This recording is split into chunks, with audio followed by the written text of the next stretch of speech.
13 मार्च 1940 London के Caxton hall में royal central Asian society की मीटिंग चल रही थी। उसमें कई अंग्रेज अफसर जो भारत में कई समय तक रहे थे वो वहाँ इकट्ठे हुए थे और मुख्य वक्ताओं में एक नाम था माइकल ओ डायर, जो 1919 तक पंजाब के गवर्नर रहे थे। वो मीटिंग चल ही रही थी। माइकल ओ डायर अपनी बात कहने के लिए उठे ही थे कि वहाँ पर एक नौजवान उठा, एक किताब खोली।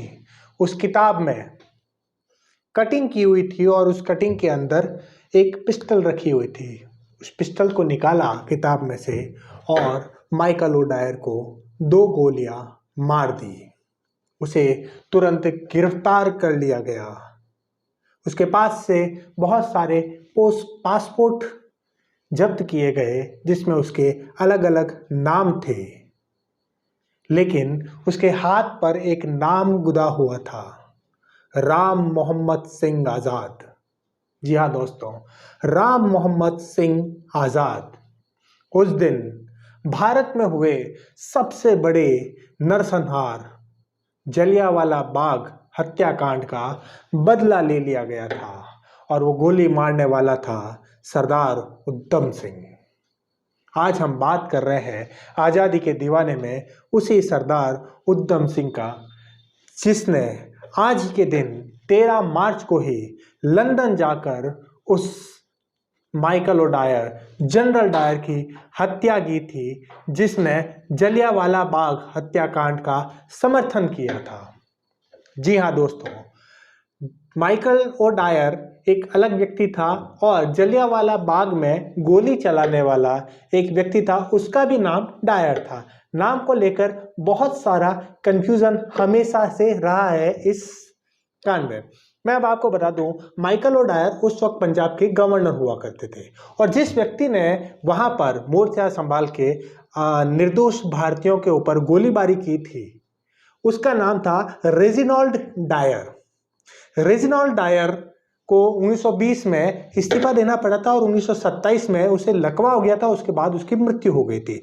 लेकिन रेजिनाल्ड डायर की इस हरकत का समर्थन किया था माइकल ओ डायर ने जब वो पंजाब के उस समय गवर्नर थे।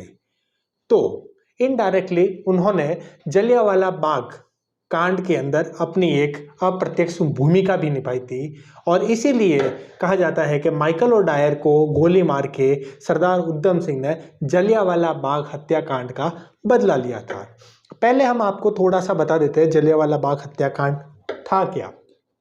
जलियांवाला बाग हत्याकांड 1919 में बैसाखी के दिन हुआ था, 13 अप्रैल को। रॉलेट एक्ट पास हुआ था और रॉलेट एक्ट के खिलाफ पूरे देश में आंदोलन चल रहा था। उस वक्त पंजाब में भी वो आंदोलन महात्मा गांधी के आह्वान पर पीक पे था और इसलिए उस दिन जलियांवाला बाग में एक छोटी बैसाखी के दिन सभा होने वाली थी सिख लोगों की और वहां पर कुछ लोग वहां पर आके रॉलेट एक्ट के खिलाफ भाषण देने वाले थे। उस दिन पंजाब में कर्फ्यू लगा दिया गया, धारा 144 लगा दी गई। 4 या 4 से अधिक लोगों के जमा होने पर पाबंदी लगा दी गई। लेकिन बैसाखी के दिन जलियांवाला बाग जो पंजाब में है, अमृतसर में है, अमृतसर में जलियांवाला बाग में कई सिख इकट्ठे हुए थे और वहां पर ये रेजिनाल्ड डायर, नाम में बड़ा कंफ्यूजन है, रेजिनाल्ड डायर वो कुछ सिपाहियों के साथ वहां पहुंचा और उसने 1650 राउंड बुलेट्स चलाई, गोलियां चलाई। वैसे सरकारी आंकड़ा, ब्रिटिश गवर्नमेंट का आंकड़ा है कि उसमें 370 लोगों की मृत्यु हुई और 1200 लोग उसके अंदर घायल हुए, लेकिन कहा जाता है कि उसमें 1000 से ज़्यादा लोगों की मृत्यु हुई, जिसमें छोटे बच्चे, बूढ़े, महिलाएं और जवान सब शामिल थे और एक 6 सप्ताह का बच्चा भी था। केवल एक कुएं के अंदर जो लाशें मिली थी उसमें 120 लाशें उस दिन मिली थी। अब आ जाते हैं उसी सरदार उधम सिंह पे, राम मोहम्मद सिंह आज़ाद, आज के हमारे हीरो की जीवनी पे। उधम सिंह का जो जन्म हुआ था वो पंजाब के संगरूर जिले के सुनाम गांव में हुआ था 26 दिसंबर 1899 को। सुनाम गांव, जिसे आज की डेट में शहीद उधम सिंह वाला गांव भी बोलते हैं, उनका नाम बदल के शहीद उधम सिंह वाला गांव कर दिया गया है। तो उस गांव में एक सिख परिवार में उनका जन्म हुआ। 1901 में उधम सिंह जी की माता का देहांत हो गया और 1907 में उनके पिता का देहांत हो गया। उनके एक बड़े भाई भी थे, मुक्ता सिंह। वैसे उधम सिंह का बचपन में नाम था शेर सिंह। उधम सिंह और मुक्ता सिंह दोनों भाई छोटी उम्र में अनाथ हो गए, तो वो लोग अमृतसर के एक अनाथालय में उन्होंने शरण ले ली। 1917 में उनके भाई मुक्ता सिंह, जिनका नाम बदल के रख दिया गया था साधु सिंह, और शेर सिंह का नाम बदल के रख दिया गया था अनाथालय में उधम सिंह और उनके भाई साधु सिंह। तो साधु सिंह जी की 1917 में देहांत हो गया था। उसके बाद उधम सिंह, शेर सिंह कहो या उधम सिंह, वो पूरी दुनिया में अकेले हो गए थे, लेकिन उन्होंने अपना जीवन स्वतंत्रता आंदोलन में की क्रांति में अपना जीवन दे दिया।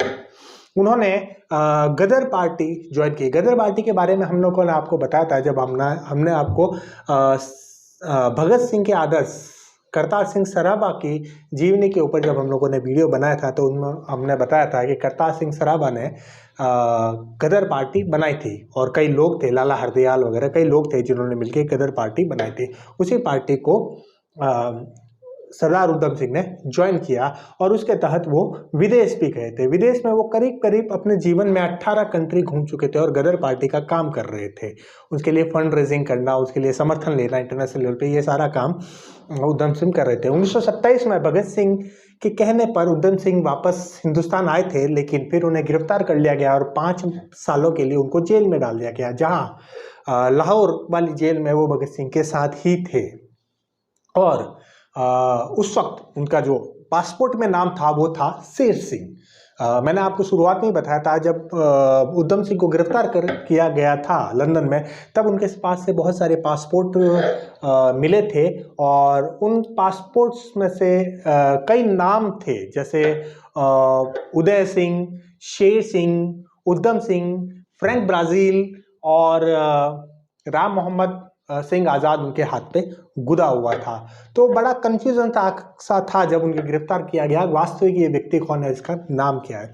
वैसे जब वो 1933 में जब वो रिहा हुए, उसके बाद वो घूमते घुमाते इधर उधर जर्मनी इटली होते हुए वो लंदन पहुंच गए थे, और लंदन में उन्होंने खोज प्रारंभ की जलियांवाला बाग हत्याकांड के उस मुख्य आरोपी जनरल माइकल ओ डायर की।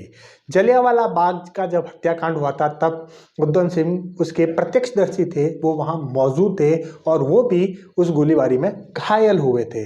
और सबसे बड़ी दर्दनाक बात ये थी कि चूंकि कर्फ्यू लगा हुआ था तो घायलों को अस्पताल भी उस वक्त नहीं ले जाया जा सका था। तो कई घायल होने के बावजूद उपचार नहीं होने के कारण भी लोगों की मृत्यु हुई थी। तो वो दर्दनाक दृश्य उधम सिंह ने अपनी आंखों से देखा था, और इसीलिए वो 1933 में लंदन गए। उसके बाद वो कई यात्राएं भी की, 3-4 बार वो लंदन से बाहर गए, लंदन के अंदर आए, वापस लंदन आए, और वहां पर उन्होंने उस माइकल ओ डायर की खोज की। और जब उन्हें पता चला कि रॉयल सेंट्रल एशियन सोसाइटी की बैठक होने वाली है लंदन के कॉस्टन हॉल में, और वहाँ पर ये माइकल ओ डायर मुख्य वक्ता के रूप में है, तो उन्होंने वहाँ पर प्लानिंग की।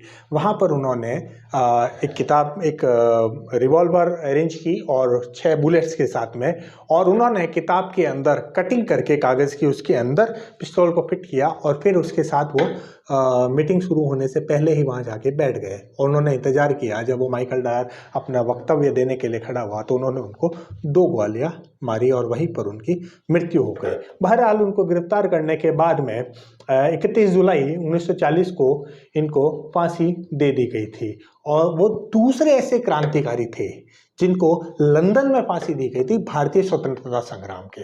पहले थे मदन लाल ढींगरा। मदन लाल ढींगरा के ऊपर हमने अभी तक कोई वीडियो नहीं बनाया है। आने वाले समय में हम जरूर इसके बारे में बहुत जल्दी इसका एक वीडियो बनाएंगे। वो बहुत महान क्रांतिकारी थे, लेकिन हमने इसके बारे में थोड़ा सा आपको बताया था। हमने सावरकर को लेकर 2 वीडियो बनाए थे। इसमें एक में सावरकर की क्रांतिकारी गतिविधियां जो पहला पार्ट था, और दूसरा सावरकर के विवाद। तो जो पहला वाला पार्ट था उसमें हमने बताया था कि बंदरलाल ढींगरा को 1909 के अंदर 17 अगस्त 1909 के अंदर लंदन में फांसी दे दी गई थी कर्नल वाइली के हत्या के इल्जाम में। तो बंदरलाल ढींगरा पहले व्यक्ति थे जिन्हें लंदन में फांसी दी गई थी, भारतीय स्वतंत्रता संग्राम के क्रांतिकारी। और दूसरे क्रांतिकारी ये थे सरदार उधम सिंह, जिनको लंदन में फांसी दी गई थी 31 जुलाई 1940 को। तो 13